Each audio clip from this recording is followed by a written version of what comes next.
مدینہ منورہ میں ایک گھر ہے جس سے دھواں اٹھ رہا ہے، مگر عزادارو وہ دھواں چولہے کے جلنے کا نہیں ہے، وہ دھواں دروازے کے جلنے کا ہے۔ دروازہ بھی وہ دروازہ ہے جس پہ نبی ایک دو تین چار مرتبہ نہیں، سینکڑوں مرتبہ سرکار نے کھڑے ہو کے سلام کیا ہے، اور دروازے پہ رک کر بتایا کہ اس دروازے پہ رکا جاتا ہے، اس دروازے کو توڑا نہیں جاتا۔ سرکار دو جہاں۔ اور پھر جب نبی کی رحلت ہونے لگی تو دروازے پہ دھکا ہوا، دروازہ بجا۔ سیدہ نے پوچھا کون ہے دروازے پر؟ تو ملک الموت کی آواز تھی۔ اس نے کہا مجھے نبی سے ملنا ہے۔ بی بی نے فرمایا میرے بابا اس وقت آرام کر رہے ہیں، ان کی طبیعت اچھی نہیں ہے، کسی اور وقت آ جانا۔ چلا گیا، پھر آیا، پھر بی بی نے لوٹایا، چلا گیا، پھر آیا۔ جب تیسری دفعہ آیا تو نبی نے فرمایا فاطمہ یہ کسی سے اجازت نہیں لیتا، مگر تمہارے دروازے کی عظمت ایسی ہے کہ یہ ملک الموت تم سے اجازت مانگ رہا ہے۔ جس دروازے کی ایسی عظمت ہو، جس دروازے کا اتنا مقام اور احترام ہو، جہاں جبریل کھڑے ہو کر نبی مکرم کی شہادت کے بعد، کیونکہ سرکار کو زہر دیا گیا، اب یہ بھی روشن ہو گیا نا، سرکار کو زہر دیا گیا، اب آہستہ آہستہ یہ بھی زبانوں پر آ گیا نا۔ ہمارے پاس تو یہ باتیں بہت پہلے کی تھیں۔ جب سرکار کی شہادت قریب ہو، سرکار کی شہادت ہو گئی تو ایک دن جناب سلمان فارسی، کچھ دنوں کے بعد جناب سلمان فارسی دروازے پر آئے، دروازے پہ دستک دی تو سیدہ نے دروازے کے پیچھے سے پوچھا کون ہے؟ تو کہا کہ میں سلمان محمدی ہوں، میں آپ کو پرسہ دینے آیا ہوں۔ اجرکم اللہ، اجرکم اللہ، میں آپ کو پرسہ دینے آیا ہوں۔ تو شاید مولانا جو عرب دنیا میں پرسہ کے موقع پہ کھجوریں کھلائی جاتی ہیں نا، تو شاید یہ سنت اس انداز سے ہے کہ پھر سیدہ نے سلمان کو پرسہ دینے کے بعد کچھ کھجوریں پیش کی۔ سلمان کہتے ہیں میں نے ایک دانہ کھجور کا کھایا تو میں نے سیدہ سے کہا بی بی نہ یہ مکے کی کھجور ہے نہ یہ مدینے کی، میں نے یہ کھجور کبھی نہیں کھائی۔ تو فرمایا کچھ دیر پہلے جبریل آئے تھے پرسہ دینے کے لیے مجھے، تو جبریل جنت سے کھجور لے کر آئے تھے، یہ میں نے جنت کے کھجور تمہیں پیش کیے، اجرکم اللہ۔ جی جناب سیدہ کا دروازہ اور اس کا مقام کتنا بلند ہے کہ ایک مرتبہ آیت نازل ہوئی سورہ مبارکہ نور میں، فی بیوت اذن اللہ ان ترفع ویذکر فیہا اسمہ ویسبح لہ فیہا بالغدو والآصال۔ یہ ایک عجیب سی پیغام ہے قرآن کا، عجیب سی آیت ہے کہ اللہ نے کچھ گھروں کی تعمیر اور تعظیم کا حکم دیا ہے۔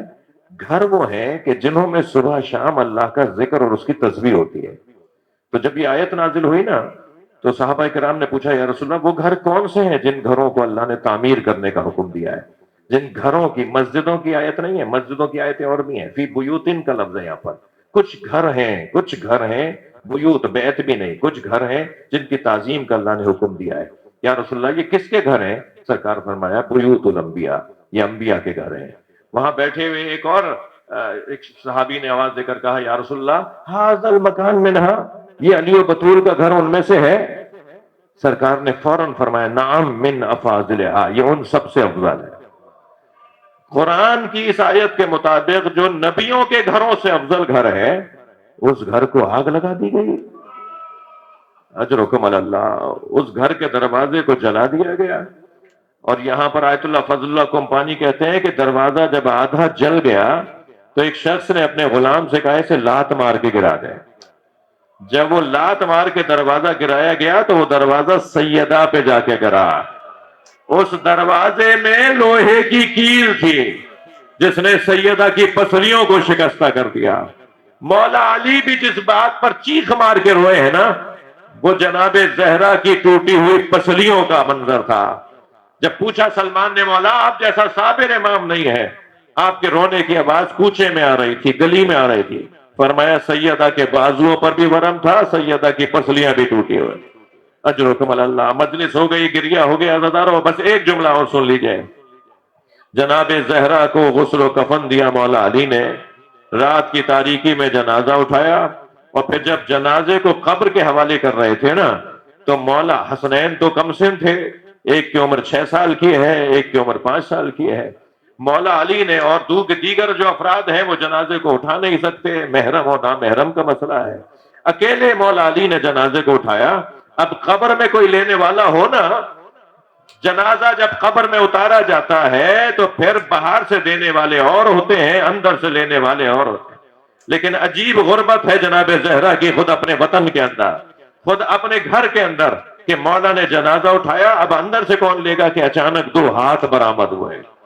جیسے ہی ان دونوں ہاتھوں کو مولا علی نے دیکھا تو آواز دی، السلام علیکہ یا رسول اللہ، اے اللہ کے رسول، جب میں نے آپ سے امانت لی تھی تو سالم تھی، اب جب میں امانت لوٹا رہا ہوں تو پہلو شکستہ ہے، بازوؤں پر ورم ہے۔